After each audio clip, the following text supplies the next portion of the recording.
عزیز طلبہ السلام علیکم، شامی وائبس چینل میں خوش آمدید۔ تو عزیز طلبہ، آج ہم ایم اے اردو سال اول میں پہلی کتاب کا جو کلاسیکی شاعری کا حصہ ہے اس میں ولی دکنی کی زبان کے بارے میں پڑھیں گے۔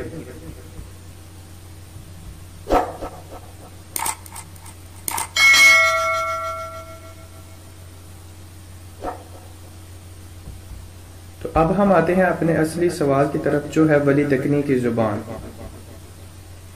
اس میں ہم پڑھیں گے زبان کا تعارف، ولی دکنی کی زبان میں مقامی الفاظ، ولی دکنی کی زبان میں ہندی الفاظ اور فارسی الفاظ، اور آخر میں مجموعی تبصرہ کریں گے ان کے سوال کے اوپر۔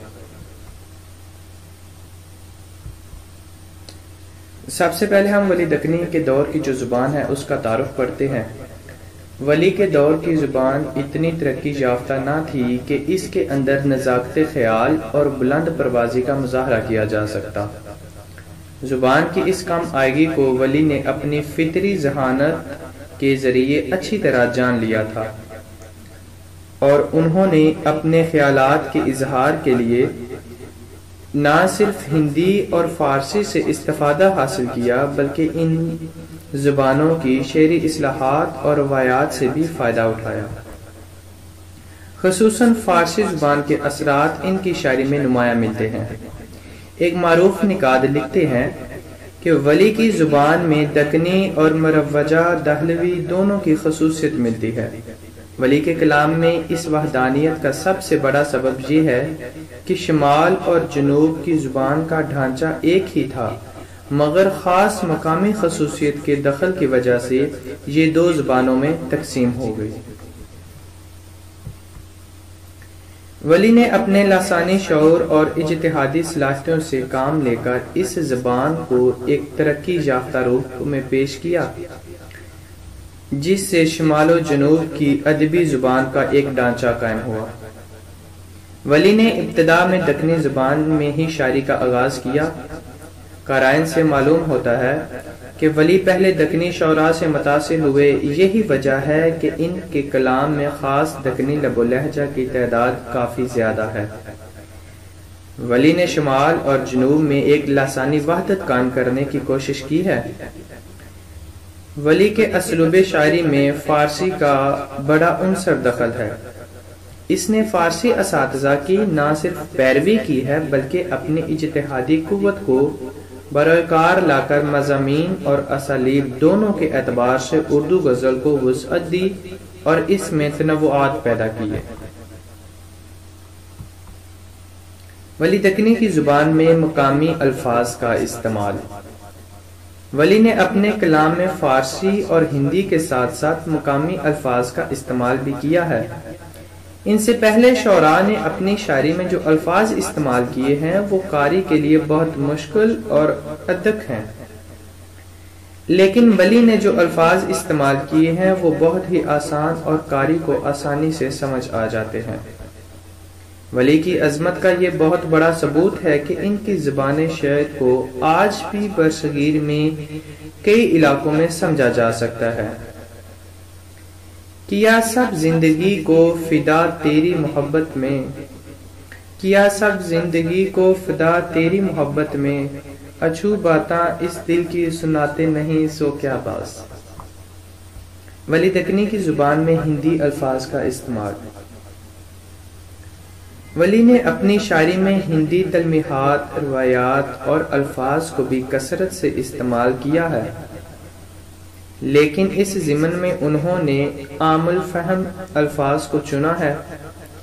ہندی کے الفاظ عموماً ان کی غزلوں میں استعمال ہوتے ہیں، جن میں ہندی شاعری میں بھی اظہار عشق عورت کی طرف سے ہوتا ہے۔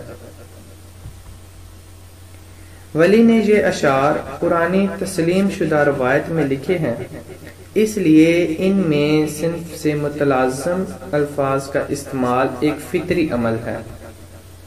تجھ مکھ کی پرستش میں گئی میری عمر ساری، اے بدھ کی پجن ہاری ٹک اسکوں بچاتی جا۔ فارسی زبان اور شعری روایات کے اثرات۔ ولی کے کلام میں فارسی شاعری کے اثرات بہت نمایاں ہیں۔ ان کے کلام میں دکنی لب و لہجہ کی تعداد بھی کافی ہے، لیکن فارسی شاعری کے اثرات سے بھی انکار ممکن نہیں۔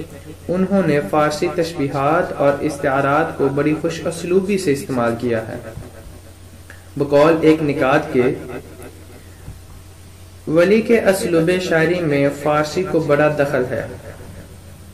اس نے فارسی کے موضوعات و اسالیب کو اردو میں روشناس کرانے میں اپنے فطری ذوق اور سلیقہ کا ثبوت دیا ہے، اور زور تخیل میں وہ اپنے ہم عصروں سے بہت آگے تھے۔ وہ ایک نکتہ شناس شاعر تھے۔ ولی نے شاعرانہ اسلوب و روایات کے ساتھ ساتھ اپنے رنگارنگ تخیل اور دلکش انداز بیان سے شاعری میں کیسے کیسے دل فریب پھول کھلائے ہیں۔ ہر پلک تیری اے نگاہ بد مست، ہر پلک تیری اے نگاہ بد مست، نشہ بخشی میں شعر جامی ہے۔ مجموعی تبصرہ۔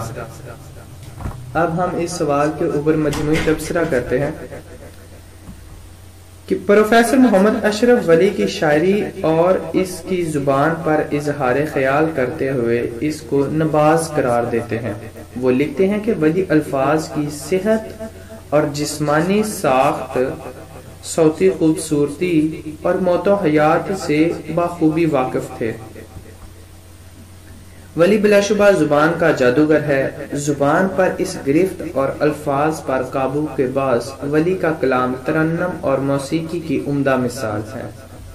جیسے کہ آخر میں ہم ایک شعر دیکھتے ہیں، لاگی ہے لگن تم سے اب چھڑا کون سکے گا، لاگی ہے لگن تجھ سے اب چھڑا کون سکے گا، اب مجھ کو وطن اپنے لجا کون سکے گا۔ تو عزیز طلبہ، مکمل ویڈیو دیکھنے کا شکریہ۔ خدا حافظ۔